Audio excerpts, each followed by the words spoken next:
आज इस वीडियो में हम दर्शन करेंगे जयपुर के राजा और भगवान कृष्ण के साक्षात पहले विग्रह श्री गोविंद देव जी के। साथ ही जानेंगे कैसे साक्षात भगवान वृंदावन से जयपुर पधारे और यहां राजा बनकर राजकाज संभाला। प्रसिद्ध वैष्णव मंदिर श्री गोविंद देव जी भारत के राजस्थान प्रदेश की राजधानी जयपुर में स्थित है। श्री गोविंद देव जी जयपुर के आराध्य है। ठाकुर जी की झांकी अत्यधिक मनोहारी है। यह मंदिर राज परिवार के निवास सिटी पैलेस के परिसर में स्थित है। भगवान श्री कृष्ण को समर्पित यह मंदिर वृंदावन के ठाकुर के 7 मंदिरों में से एक है, जिसमें श्री राधा वल्लभ जी, श्री बांके बिहारी जी, श्री गोविंद देव जी और 4 अन्य शामिल हैं। प्रचलित कथा के अनुसार मंदिर में भगवान की छवि ठीक वैसी ही दिखती है जैसी पृथ्वी पर उनके अवतार के दौरान साक्षात भगवान कृष्ण की थी। भगवान श्री कृष्ण के विग्रहों को आतताई शासकों से सुरक्षित बचाए रखने और इन्हें पुनः विराजित करने का इतिहास भी बहुत प्रेरणादायी और रोचक है। लगभग 5000 साल पहले भगवान श्री कृष्ण के प्रपौत्र एवं मथुरा के राजा वज्रनाभ ने अपनी माता से सुने गए भगवान श्री कृष्ण के स्वरूप के आधार पर 3 विग्रहों का निर्माण करवाया। इनमें से पहला विग्रह है गोविंद देव जी का, दूसरा विग्रह जयपुर के ही श्री गोपीनाथ जी का है तथा तीसरा विग्रह श्री मदन मोहन जी करौली का है। वज्रनाभ के माता जी के अनुसार श्री गोविंद देव का मुख, श्री गोपीनाथ का वक्ष, श्री मदन मोहन के चरण श्री कृष्ण के स्वरूप से मेल खाते हैं। पहले यह तीनों विग्रह मथुरा में स्थापित थे। श्री वज्रनाभ शासन की समाप्ति के बाद मथुरा मंडल व अन्य प्रांतों पर यक्ष जाति का शासन रहा था। यक्ष जाति के भय और उत्पाद के चलते पुजारियों ने तीनों विग्रह को भूमि में छिपा दिया। गुप्त शासक नृपतिपरम, जो वैष्णव अनुयायी थे, उन्होंने भूमि में छिपाए गए स्थलों को खोजकर भगवान कृष्ण के विग्रहों को फिर से भव्य मंदिर बनाकर विराजित करवाया। 10वीं शताब्दी में मुस्लिम शासक महमूद गजनवी के आक्रमण बढ़े तो फिर से भगवान श्री कृष्ण के इन विग्रहों को धरती में छिपाकर उस जगह पर संकेत चिन्ह अंकित कर दिए गए। कई वर्षों तक मुस्लिम शासन रहने के कारण पुजारी और भक्त इन विग्रह के बारे में भूल गए। 16वीं सदी में ठाकुर जी के परम भक्त चैतन्य महाप्रभु ने अपने 2 शिष्यों रूप गोस्वामी और सनातन गोस्वामी को वृंदावन भेजकर भगवान श्री कृष्ण के लीला स्थलों को खोजने के लिए कहा। दोनों शिष्यों ने मिलकर के भगवान श्री कृष्ण के लीला स्थलों को खोजा।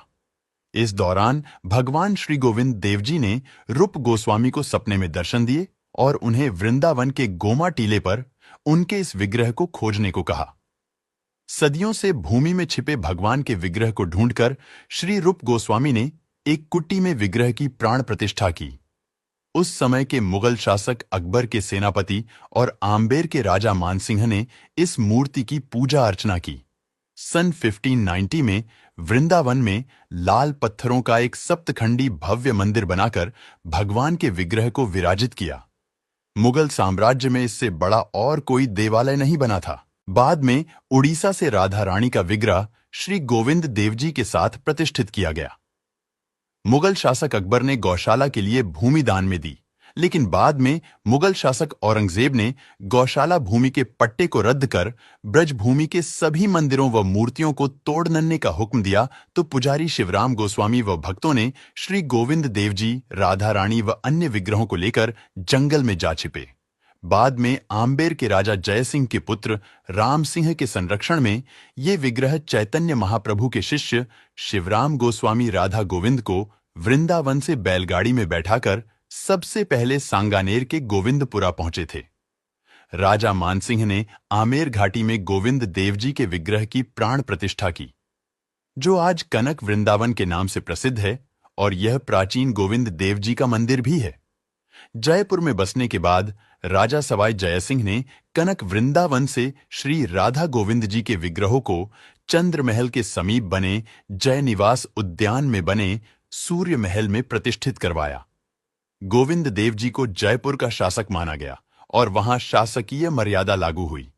जयपुर राज परिवार श्री कृष्ण को राजा और खुद को उनका दीवान मानकर सेवा पूजा करता रहा है। चैतन्य महाप्रभु की गौर गोविंद की लघु प्रतिमा को भी श्री गोविंद देव जी के पास ही विराजित किया है। श्री गोविंद देव जी की झांकी के दोनों तरफ दो सखियां खड़ी हैं। इनमें एक विशाखा सखी जो सवाई जयसिंह ने बनवाई थी। राधा रानी की सेवा के लिए यह प्रतिमा बनवाई गई। दूसरी प्रतिमा सवाई प्रताप सिंह ने बनवाई।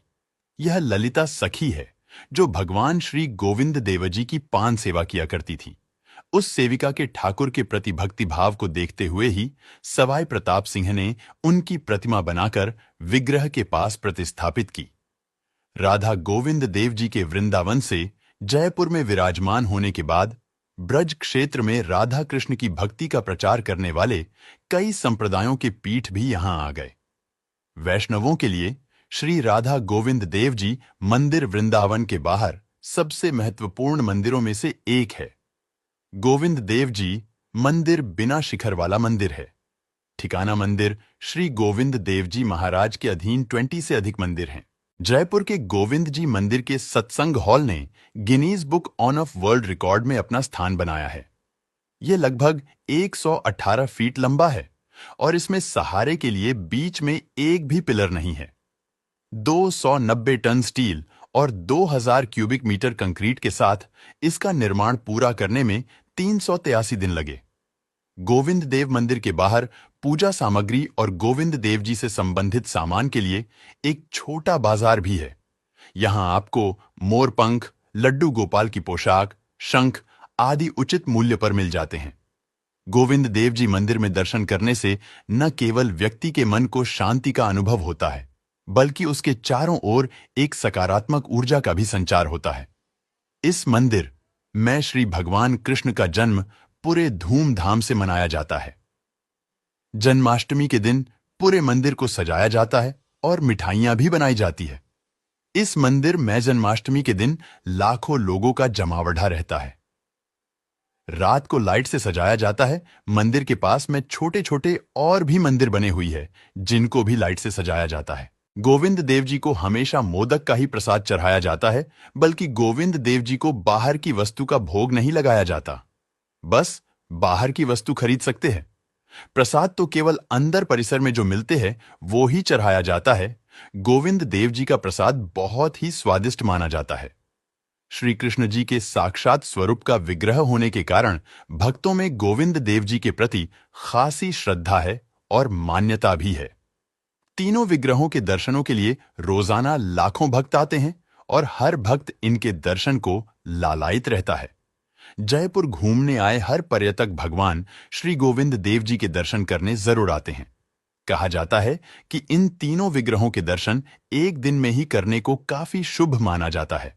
गोविंद देव जी मंदिर परिसर में ही उद्यान, झरने और मनमोहक प्राकृतिक छटा देखने को मिलती है।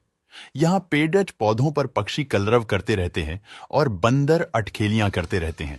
लगता है मानो अपने प्रभु का गुणगान करते हुए उनके सानिध्य में अपना जीवन सुखद बना रहे हैं। यहाँ मंदिर परिसर में एक मीठे पानी का कुआं है जिसे अमृत कुआं भी कहा जाता है।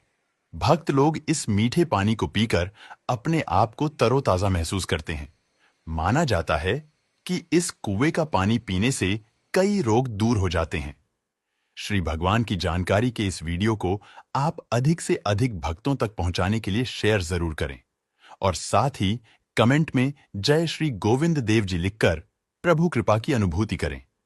धन्यवाद।